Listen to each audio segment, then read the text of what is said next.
अशोक भाई, आज स्कूटी कहाँ गई आपकी? अरे यार क्या बताएं, सुबह जब आ रहे थे स्टार्ट किया, स्टार्ट ही नहीं हुई। तो हमने सोचा कि चलो ठीक है बस से चलते, तो बस से आ गए। अच्छा अच्छा। वैसे रिटायरमेंट के बाद का क्या प्लान है? 6 ही महीने बचे हैं अब तो। आपके बेटे प्रतीक की नौकरी का कुछ हुआ? नहीं, अभी तक तो कुछ नहीं हुआ है।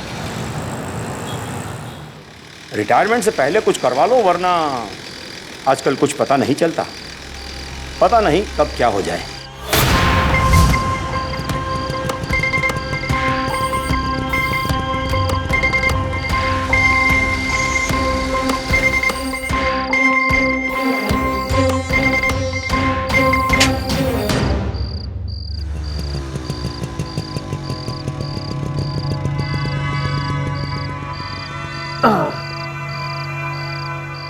अच्छा, तो मैं चलता हूँ, काफी देर हो गई है, कल मिलते हैं। ठीक।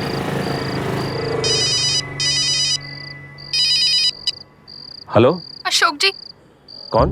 मैं बहुत मुसीबत में हूँ। आप ही मेरी मदद कर सकते हैं। प्लीज आप मुझसे एक बार मिल लीजिए, मेरा काम करवा दीजिए, आपका भी फायदा होगा। मैडम, मैं आपको कितनी बार कह चुका हूँ कि मैं कोई गलत काम नहीं करता हूँ। इसमें मैं आपकी कोई मदद नहीं कर सकता। अशोक जी, प्लीज सोच नहीं, आप लीजिए। मुझे माफ कीजिए। हाँ हाँ मिश्रा, सब ठीक? हाँ।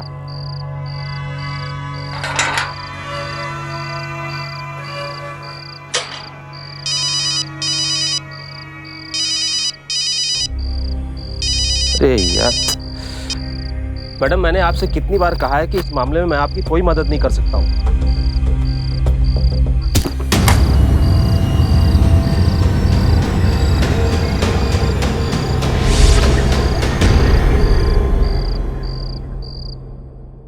क्या हुआ? आपके भाई साहब माने या नहीं? बिल्डर से पैसे एडवांस लिए हैं, याद है ना आपको? भाई साहब थोड़ा सा डरेंगे तो अपने आप ही घर भेज देंगे। तुम चिंता क्यों करती हो? जो करना है जल्दी करो, मुझसे अब सब्र नहीं होता।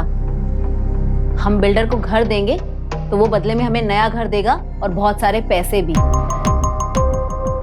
फिर हमारी लाइफ सेट हो जाएगी। मान जाएंगे भाई साहब, और नहीं माने तो बिना मनवाए छोड़ेंगे नहीं। अच्छा है।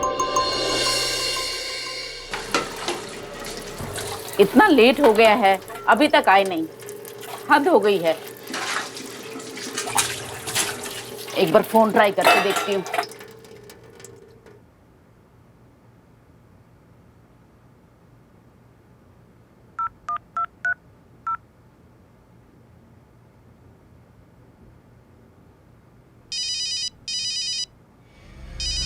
फोन की आवाज तो बाहर से आ रही लगता है आ गए।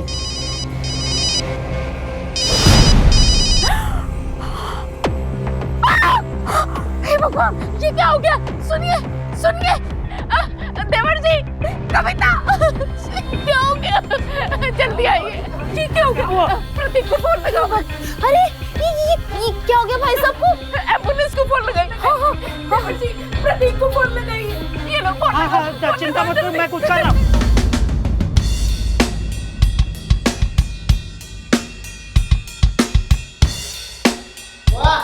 क्या बात है बंदी? हाँ, कमाल यार, 20 थोड़ा और फास्ट कर।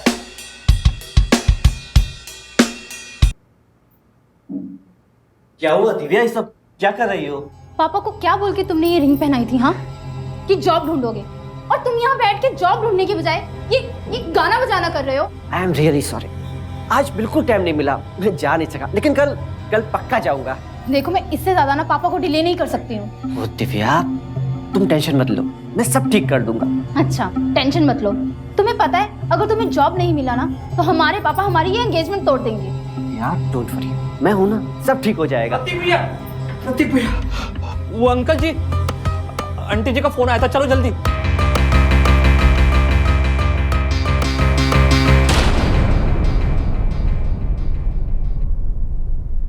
बाल बाल बच गई। ये गमला अगर इधर उधर लग जाता तो जान भी जा सकती थी।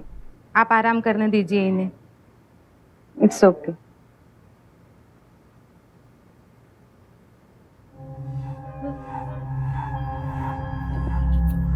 भाभी जी, ये रख लीजिए।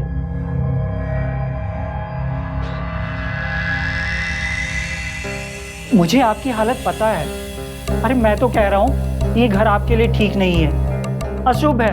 बिल्डर से मेरी बात भी हो गई है, घर बेच देते हैं, नया घर भी मिल जाएगा और जो 4 पैसा एक्स्ट्रा आएंगे उससे प्रतीक की लाइफ भी बन जाएगी। चाचा जी बंद कीजिए अपना ये नाटक। मुझे सब पता है, मुझे सब पता है। सारी करतूत आप ही की है। आप ही ने कमला गिराया होगा मेरे पापा के ऊपर। जी क्या बकवास कर रहा है तू प्रतीक? क्यों? ऊपर तो आप ही रहते हैं ना, और वो कमला भी तो आप ही का था। जवान संभाल करके बात कर, वरना क्या कर लेंगे आप? मैं मुंह तोड़ दूंगा आपका। पूरे घर पर कब्जा करने के लिए आप अपने बड़े भाई को यहाँ तक ले आए। अपने सगे भाई की जान लेने पे उतर आया आप। ओए, खबरदार इस शब्द को निकालो ना। शांत हो जाओ वरना जेल में बैठोगा तो। चल कविता, इसके मुंह मत लग। लड़ाई का तो जमाना ही नहीं है, देख लूंगी तुझे मैं। चल चल। क्या हो गया तुम्हें? यहाँ उनसे ऐसे बात कर रहे थे तुम? चिड़िया तुम देख रही हो?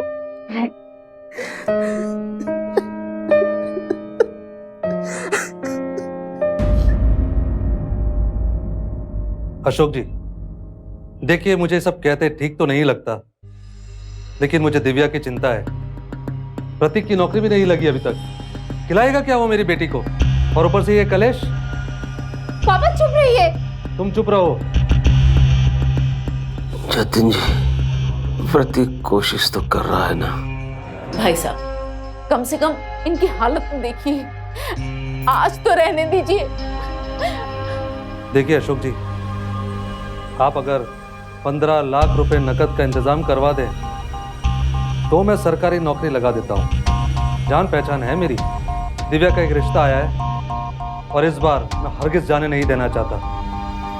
चलो।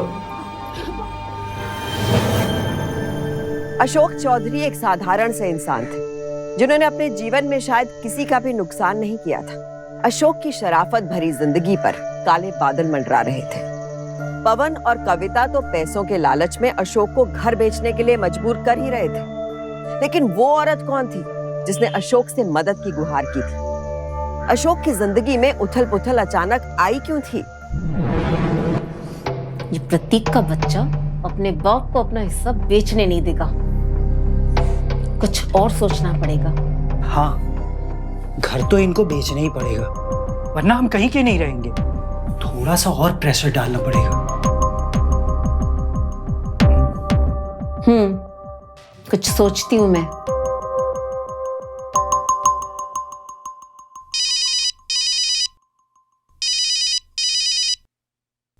अरे आप लीजिए, मैं देखती हूँ।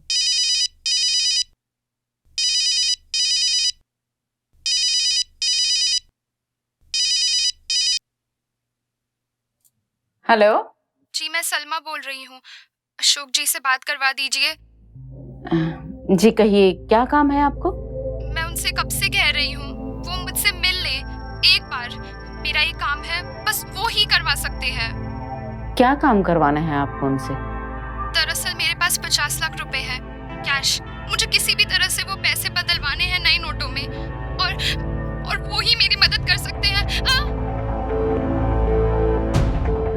Hello hello hello.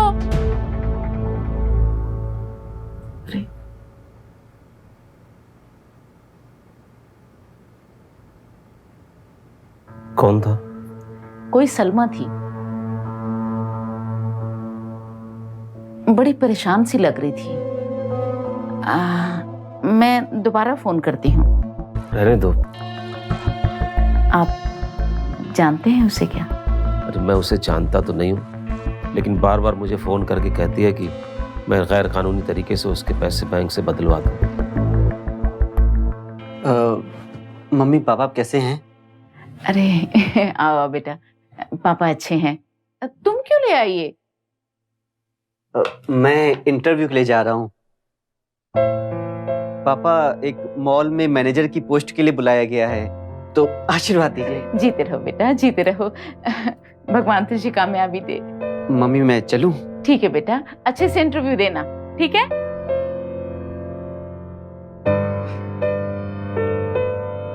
भगवान उसकी नौकरी लगा दे।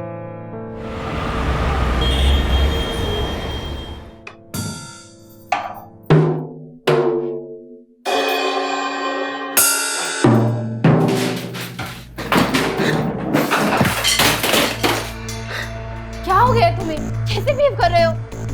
स्टॉप इट यार।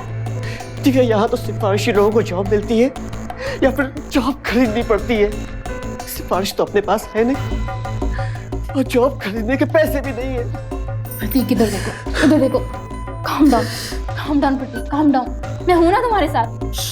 दिव्या, तुम समझ नहीं रही हो। अगर मुझे जॉब नहीं मिली तो तुम्हारे पापा तुम्हें मुझसे छीन लेंगे। अगर तुम मुझसे जुदा हो गए तो मैं जी नहीं पाऊंगा। मैं मर जाऊंगा दिव्या, मैं मर जाऊंगा। तुम्हें जॉब मिलेगी, मुझे पूरा भरोसा है तुम पर। मुझे प्रतीक भैया, ये कुछ सामान है, सीडी वगैरह है, कहाँ रख दूं?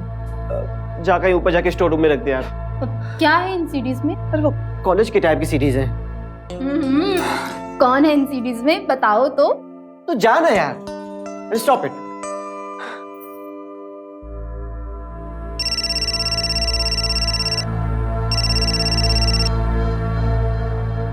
जी पापा। बेटा कहाँ हो तुम एक काम करो, तुरंत घर आ जाओ और साथ में दिव्या को भी लेते आना। जी पापा, मैं आता हूँ। क्या हुआ? चलो, पापा ने बुलाया है। पापा ने? अशोक जी, मैंने बहुत इंतजार कर लिया, अब ये रिश्ता नहीं हो सकता। पापा, आप ये क्या बोल रहे हो? आपने मुझसे पूछ तो लिया होता इतना बड़ा डिसीजन लेने से पहले। मैंने तुम्हें प्रतीक से शादी करने के लिए मना नहीं किया था, लेकिन मेरी एक शर्त थी, प्रतीक की नौकरी। अगर हमारी शादी नहीं हुई तो मैं अपनी जान दे दूंगा। नहीं पापा, क्योंकि इसके अलावा मेरे और दिव्या के एक होने का और कोई रास्ता नहीं है। अशोक जी, मैं माफी चाहता हूँ। पापा, पापा देखिए, आप ऐसा नहीं कर सकते। आप ऐसा नहीं कर सकते। अगर आपने ऐसा किया तो अपनी जान दे दूंगा। अरे प्रतीक, अरे पागल हो गए क्या? अरे प्रतीक, अरे पागल हो गए क्या? छोड़ो मुझे, क्या कर रहे हो? छोड़ो मुझे, कहाँ ले जा रहे हो? छोड़ो मुझे, क्या कर रहे हो? छोड़ो मुझे, क्या कर रहे हो तुम लोग? क्यों बांध रहे हो मुझे? नमस्कार पावन जी। आप तो हमारे पैसे लेकर चंपत हो गए। घर के पेपर्स कहाँ हैं? मैं तो अपना घर बेचने के लिए तैयार हूँ, लेकिन वो भाई साहब है ना, वो अपना हिस्सा बेचने के लिए तैयार नहीं। उन्हीं को मनाने पर लगा हुआ हूँ। ये तो मैं कब से सुन रहा हूँ। 2 दिन का टाइम दे रहा हूँ, लास्ट और फाइनल। इसके बाद अपने आप मकान में खाली करवा लूंगा। और आपने हमारा तरीका देख ही लिया है, छोड़ दो इन्हें।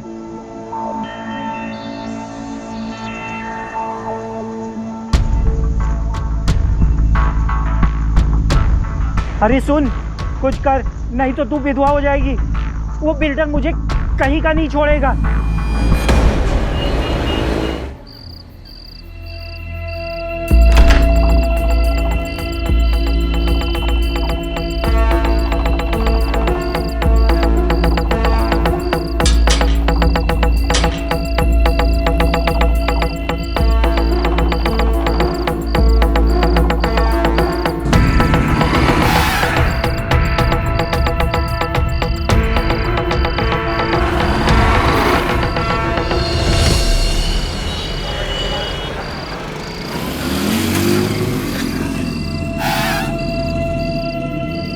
थैंक यू यार।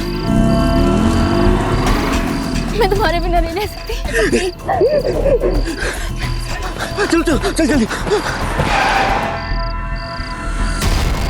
अपने बाप की नाक कटवाना चाहता है? एक शरीफ लड़की को भगाकर उससे शादी करना चाहता है? यही शिक्षा दी हमने तुझे, नालायक। जतिन जी, इसकी हरकत के लिए हम आपसे माफी चाहते हैं। अब बहुत शर्मिंदा, हमें माफ कर दीजिए।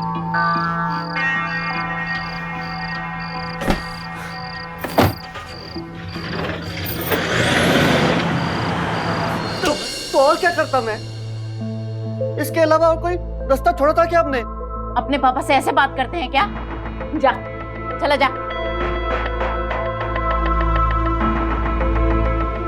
देखिए, आप ऐसे नाराज मत होइए। अरे गरम खून है।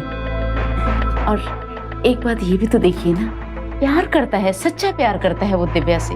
एक बार सिर्फ एक बार उसका नजरिया समझने की भी कोशिश कीजिए।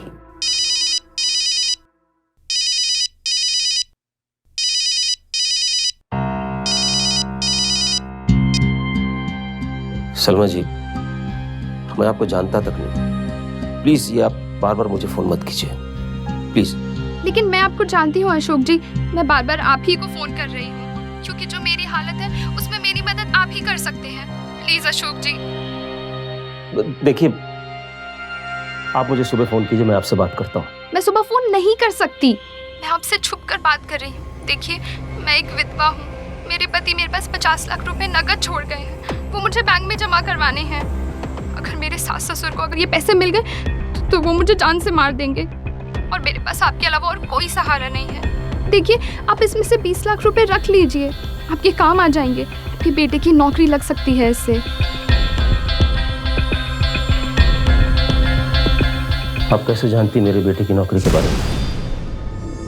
मैं आपके बारे में सब जानती हूँ। देखिए सलमा जी, मैं इस बारे में आपकी कोई मदद नहीं कर सकता। अगर आपको पैसे जमा करने तो आप खुद बैंक में आइए और जमा कीजिए। अब मुझे आपके कोई पैसे नहीं चाहिए। अशोक जी, मुझे घर में कैद करके रखा गया है, मैं नहीं आ सकती, please. Salma ji, I am sorry.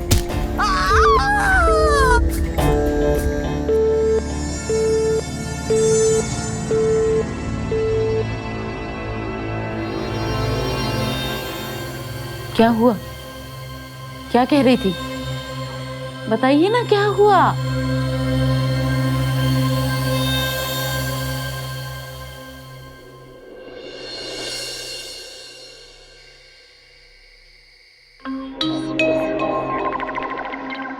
हम ये ठीक कर रहे हैं ना?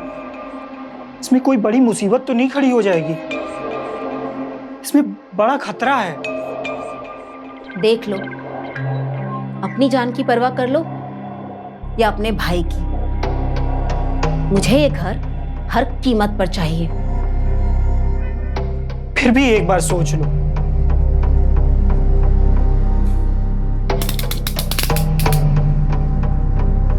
आज रात ही काम करना होगा। पकड़ो।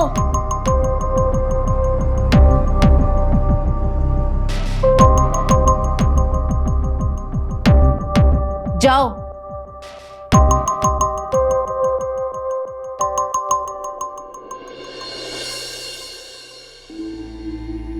फोन भी नहीं उठा रहा, परेशान करती है।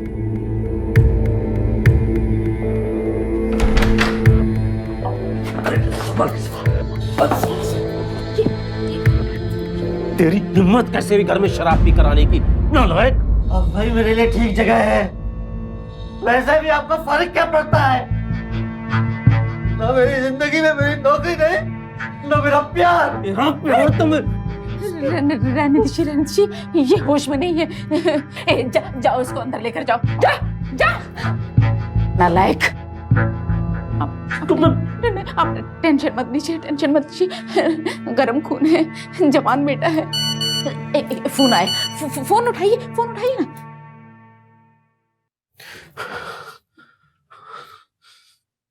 मत मारो मुझे, प्लीज छोड़ दो मुझे, मत मारो, प्लीज मत मारो। नहीं, और नहीं, प्लीज नहीं, प्लीज मत मारो मेरे को, मत मारो। नहीं, बचा लो मुझे, कोई बचा लो। हेल्प, कोई तो बचाओ मुझे। नहीं, कोई तो बचाओ। नहीं, मत मारो। हेलो अशोक जी, ये लोग मुझे मार डालेंगे। मेरे पास अब ज्यादा वक्त नहीं है, आप मुझसे लाल चौक पे मिलिए। मैं किसी तरह यहाँ से निकलकर आपसे मिलने आऊंगी। ये मेरे लिए आखिरी मौका है। आप मुझसे वो पैसे लेके बैंक से नए नोट में बदलवा दीजिए। प्लीज ना मत बोलिए अशोक जी, प्लीज।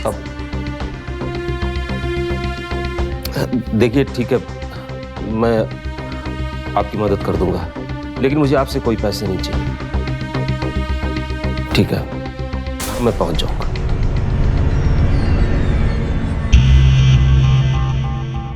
अगर पैसे दे रही है तो आप ले लीजिए ना। उसी पैसे से प्रतीक की नौकरी लग जाएगी, और वैसे भी आप तो रिटायर होने ही वाले हैं। परिवार की भलाई के लिए अगर एक छोटी सी आपने गलती कर दी तो कोई इतनी बुरी बात नहीं है, कोई फर्क नहीं पड़ेगा। और वैसे भी हमने सारी जिंदगी अच्छाई करके देख लिया, हमें कुछ नहीं मिला। तो मेरा मतलब है कि अगर आप ये काम कर देंगे तो 2 जिंदगियों का भला हो जाएगा, एक इस बेचारी सलमा का और दूसरे आपके बेटे प्रतीक का, उसकी नौकरी लग जाएगी। मेरी विनती, आप ना नहीं कीजिए, प्लीज प्लीज, हाँ कह दीजिए।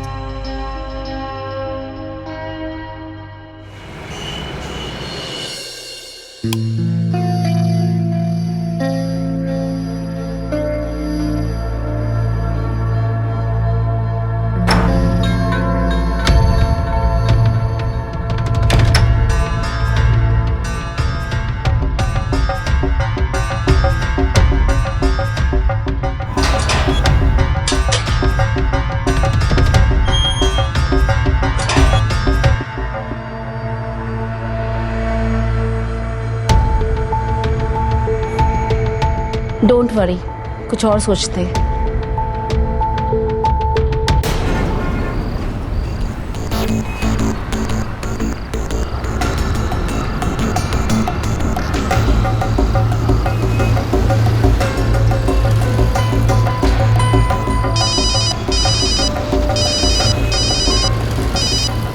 हेलो, सलमा बोल रही हूँ, आप दुकान नंबर 342 में आ जाइए, मैं वहीं इंतजार कर रही हूँ आपका। अच्छा ठीक है, मैं पहुंचता हूँ। हाँ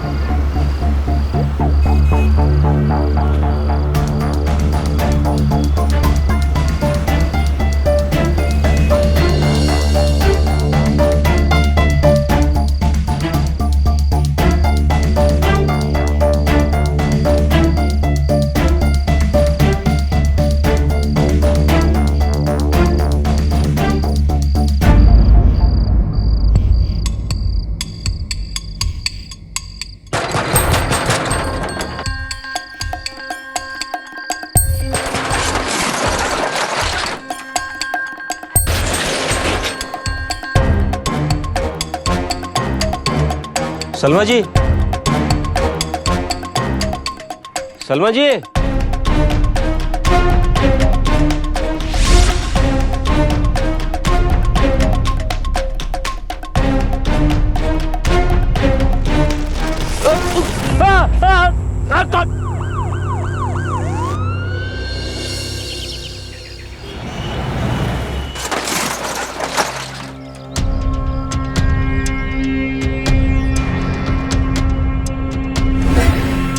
माय गॉड,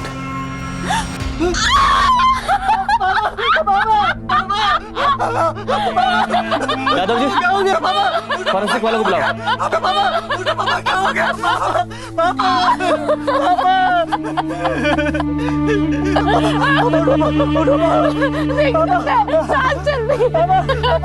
अरे नहीं, जिंदा है, अरे नहीं, जिंदा है, जिंदा है, जिंदा है।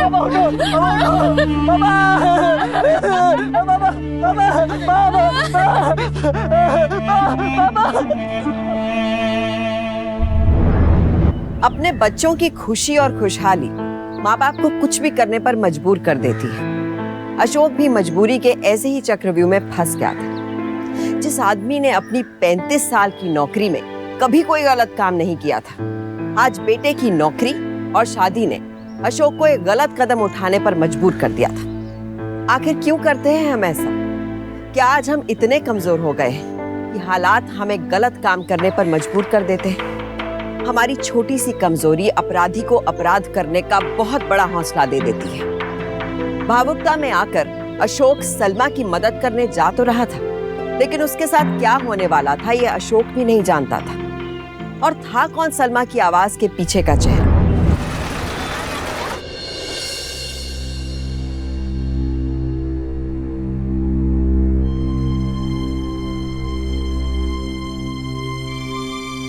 बेटा प्रतीक, ये बैंक की तरफ से है। अशोक जी के देहांत के बाद बैंक उनकी पोजीशन आपको ऑफर कर रहा है। आप चाहो तो ये नौकरी ले सकते हो।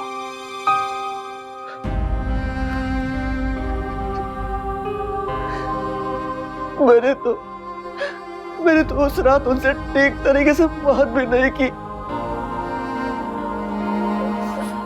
मैं कितना गिरा हूँ और नीच बैठा हूँ।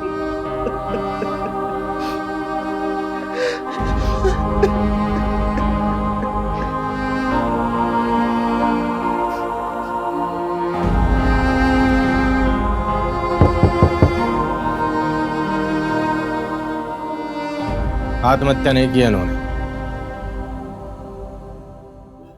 खून हुआ है इनका। हमें जो सबूत मिले उनसे साफ पता चलता है कि कातिल और इनके बीच काफी संघर्ष हुआ है, और पोस्टमार्टम की रिपोर्ट भी यही कहती है।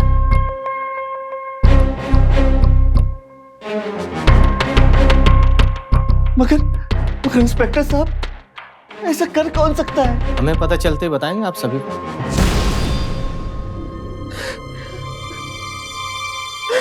मामा ठीक हो जाएगा। जी।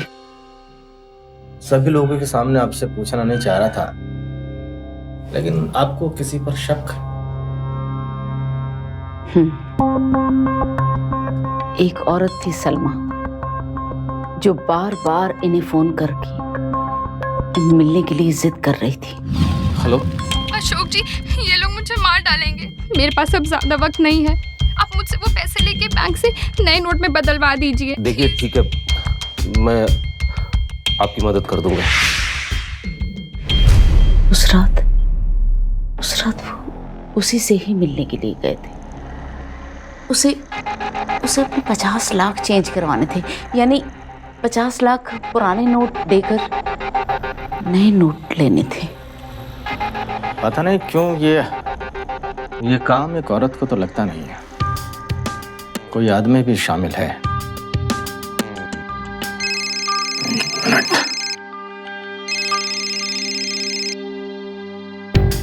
हाँ जोशी जी, मुझे अशोक जी के पिछले 3 महीने के कॉल रिकॉर्ड्स चाहिए। जरा पता लगाइए ये सलमा का नंबर क्या है और कितने बजे कब कब फोन किया है। जरा अंडरलाइन कीजिएगा सलमा, ठीक है? शुक्रिया सावित्री जी।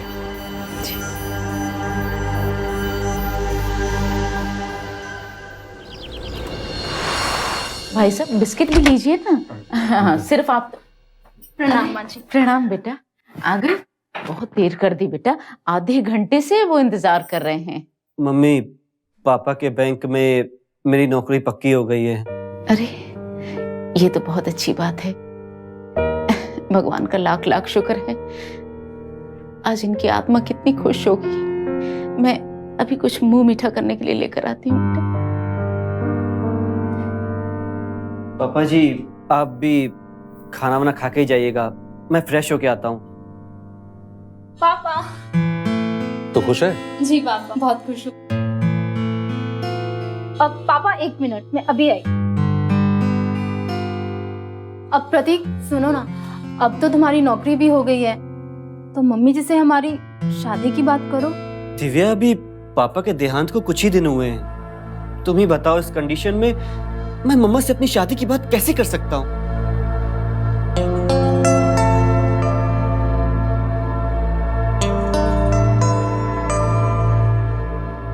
क्या भिंडी लानी है? अच्छा ठीक है, ले आएंगे। सर ये लीजिए सलमा की call details.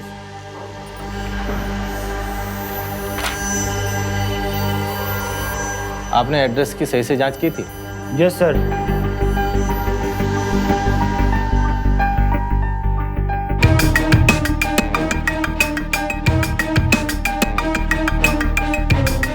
My god, Yadav ji जल्दी चलिए, सिंह शेखावत को बुलाओ जल्दी से। चलो चलो चलिए। तुमसे काम ठीक से नहीं होता और बड़े बड़े सपने देख रहे हो। अब कैसे बचोगे अपने भाई का हिस्सा?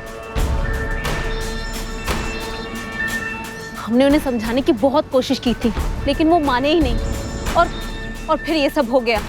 एक दिन में कोई उपाय निकालो, वरना सबको उठाकर बाहर फेंक दूंगा।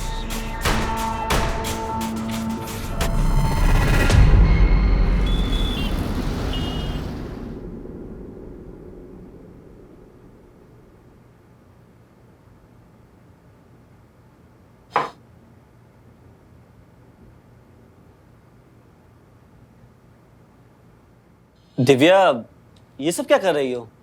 कुछ नहीं, तुम्हारा रिहर्सल हॉल खाली हुआ है ना, तो जग को कुछ इंटरेस्टिंग चीजें देके गया है, जैसे कि सीडी, बस वही लगा कर देख रही हूँ।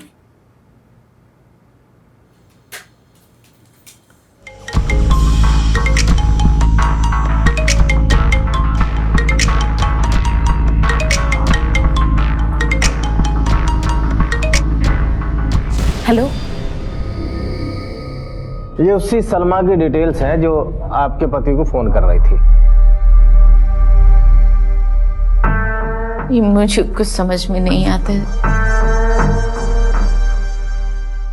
आप इतनी हैरानगी से मुझे क्यों देख रहे हैं इंस्पेक्टर साहब? वो इसलिए कि इस नंबर पर जो पता और एड्रेस रजिस्टर्ड है जी, वो आप ही के पति अशोक चौधरी जी का है।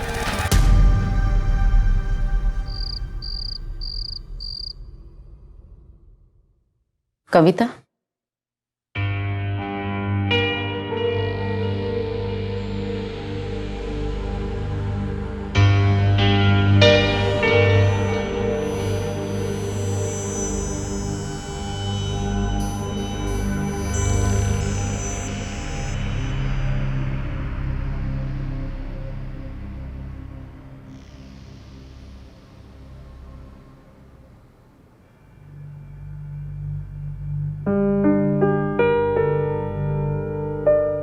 जब से ये गए हैं तब से ये घर मुझे काटने को दौड़ता है।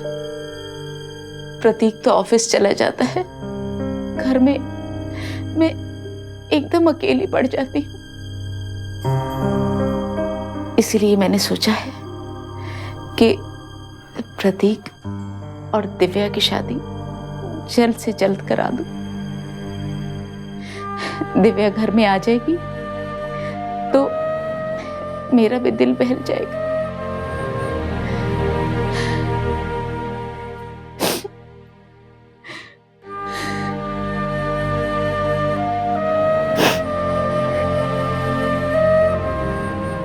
देवर जी,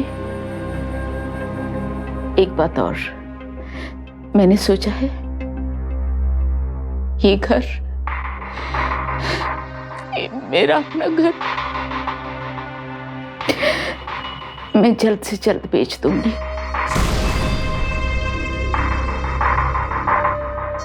क्यों कविता, ठीक सोचा है ना?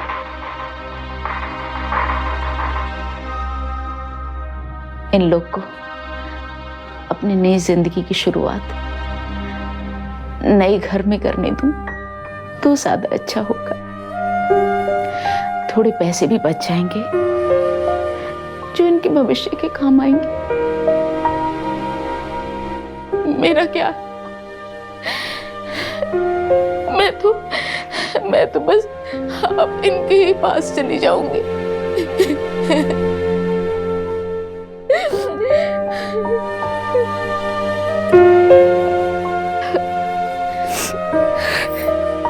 I'm sorry.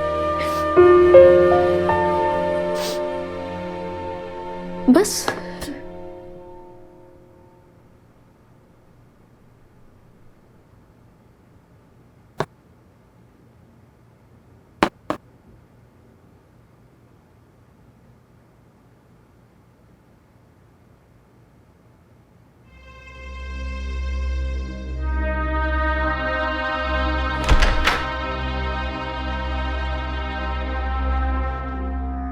इंस्पेक्टर साहब, मैंने फिंगरप्रिंट्स ले लिए और कल सुबह मैं खुद सारे ग्लासेस पुलिस स्टेशन ले आ रही हूं। मुझे यकीन है कि मेरे पति का हत्यारा जल्द से जल्द पकड़ा जाएगा।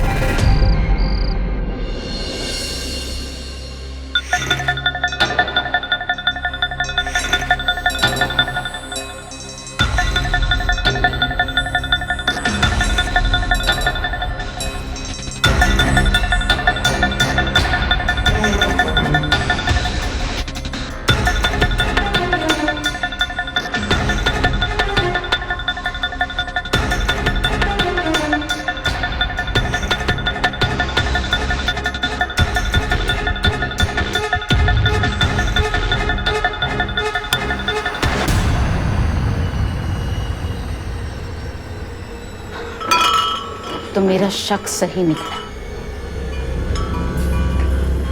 कितना गिरा हुआ इंसान है तू प्रतीक, कितना गिरा हुआ। तुझे अपना बेटा कहते हुए मुझे शर्म आती है।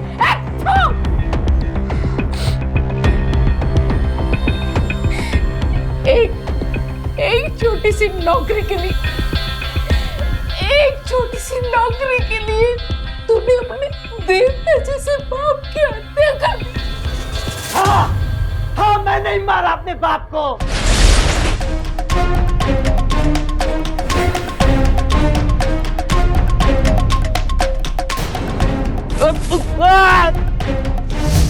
और क्या करता मैं? क्या करता? जिंदगी भर कीड़े मकोड़ों की तरह सड़ता रहता। नहीं खुद कुछ कर रहे थे, नहीं मुझे कुछ करने दे रहे थे। इसीलिए मैंने हत्या कर दी उनकी। और मैंने जो भी किया एकदम ठीक किया, एकदम ठीक किया। हाँ, ठीक किया। हाँ, ठीक किया। ठीक किया।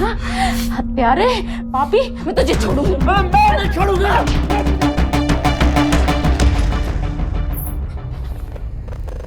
क्या गुरु, पहले बाप की हत्या, फिर माँ पे जानलेवा हमला, बहुत सही। अब आया प्रतीक पांडे के नीचे। चलो ले चलो उनको।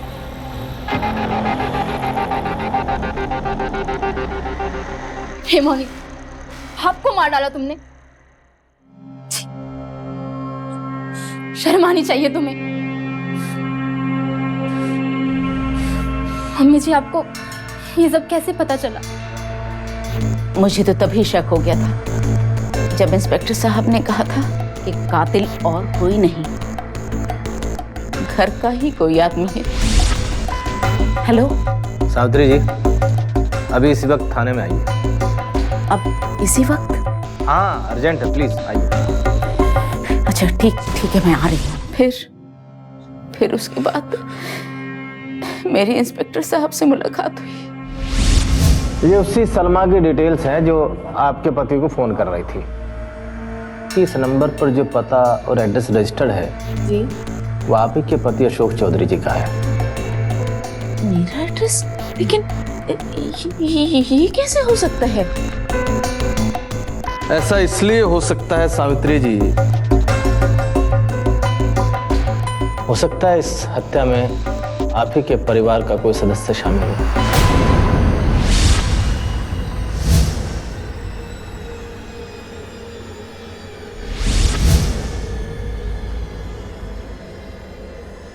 वो गाना सुनकर मुझे याद आया कि ये प्रतीक अपने कॉलेज में आदमी और औरत की आवाज में गाया करता था, और इनको फोन करने वाली सलमा और कोई नहीं, इनका ही नालायक बेटा है। मुझसे गलती हो गई माँ, मुझे माफ कर दो। माफी के लायक नहीं है तू। मैं अदालत से अपील करूंगी कि तुझे कड़ी से कड़ी सजा दे। अरे मेरे बोलने पर पहली बात, ईमानदारी को छोड़कर वो आदमी घर से बाहर गया था। आप पैसे ले लेंगे तो 2 लोगों का भला हो जाएगा, एक इस बेचारी सलमा का और दूसरे आपके बेटे प्रतीक का। उसकी नौकरी लग जाएगी। मेरी विनती, आप ना नहीं कीजिए, प्लीज प्लीज, हाँ कह दीजिए प्लीज। और वो भी तेरे लिए, अपनी औलाद के लिए। और तूने उन्हें ही मार डाला। इंस्पेक्टर साहब, ले जाओ इसको ले जाओ मेरी नजर से दूर, ले जाओ, नहीं तो मैं पागल हो जाऊंगी। क्या बोल रहा था? जो क्या ठीक किया। चल, अब बहुत ठीक क्या होता है हम दिखाते हैं। यादव जी, ले चलो इनको। मुझे माफ कर दो, मुझे माफ कर दो माँ, मुझे माफ कर दो माँ, मुझे माफ कर दो। बहुत मुश्किल होता है एक माँ के लिए अपने बेटे को मुजरिम करार देना और सलाखों के पीछे भेजना, लेकिन सावित्री के लिए ये करना जरूरी था। अपराध और अपराधी हालात से पैदा होते हैं और ये दोनों घर की चार दीवारी में भी पैदा हो सकते हैं, लेकिन उनका अंत भी उसी तरह करना जरूरी है जैसे दीमक पर केमिकल छिड़क कर किया जाता है। पुलिस की छानबीन और सावित्री की समझबूझ ने प्रतीक को पकड़वाने में मदद की। हाईकोर्ट ने आईपीसी की धारा 302 के तहत 14 साल की सजा सुनाई। पवन और कविता पर भी साजिश करके प्रॉपर्टी हथियाने का आरोप लगा, लेकिन ठोस सबूतों और गवाहों की गैर मौजूदगी में अदालत ने उनकी जमानत मंजूर कर दी। लेकिन इस फैसले से सावित्री सचेत हो गई थी। आज पवन और कविता उनके साथ कोई भी हरकत करने से पहले 100 बार सोचे। हमारे लिए ये मानना बहुत जरूरी है कि अपराधी कहीं भी हो सकते हैं, घर के अंदर भी और बाहर। इसलिए हम सतर्क रहेंगे तो उनका मुकाबला भी कर पाएंगे। सावधान इंडिया।